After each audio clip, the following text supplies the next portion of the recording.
علیکم ورحمۃ اللہ۔ حضور قرآن مجید میں بعض آیات بار بار آتی ہیں، جیسے سورہ الرحمن میں ہے فَبِأَيِّ آلَاءِ رَبِّكُمَا تُكَذِّبَانِ، سورۃ القمر میں ہے وَلَقَدْ يَسَّرْنَا الْقُرْآنَ لِلذِّكْرِ فَهَلْ مِن مُّدَّكِرٍ۔ اس میں کیا حکمت ہے؟ انہی آیات میں صاف ظاہر ہے، موقع الگ الگ بیان ہوئے ہیں، اور وہی چیز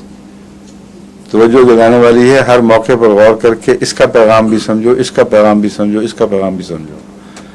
اگر آپ نے مختلف چیزیں کسی کے سامنے بیان کرنی ہوں جن میں حکمت ہو، تو آپ بار بار دہرائیں گے کہ دیکھو اس میں ایک الگ پیغام ہے،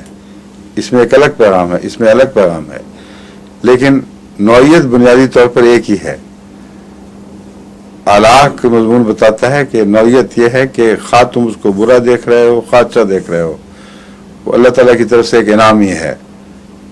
اور اس میں آگے استدلال سے کام لینا پڑتا ہے، اس لیے توجہ دلانی ضروری ہے۔ ورنہ کئی ایسی آیت ہیں جن میں انسان سمجھتا ہے یہ تو بڑی مصیبت ہے، آگے آیت کہہ رہی ہے فَبِأَيِّ آلَاءِ رَبِّكُمَا تُكَذِّبَانِ، تو توجہ نہ دلائے تو آپ تو اس کو غلط ناقص سمجھ کر یا نقصان دہ سمجھ کر نظر انداز کر دیں گے اس بات کو، حالانکہ اس میں اللہ تعالیٰ کی طرف سے مخفی رحمت تقدیر رحمت ہے، جس کو ذرا سا پہچاننے کی کوشش کریں تو پہچانی جاتی ہے، سمجھے؟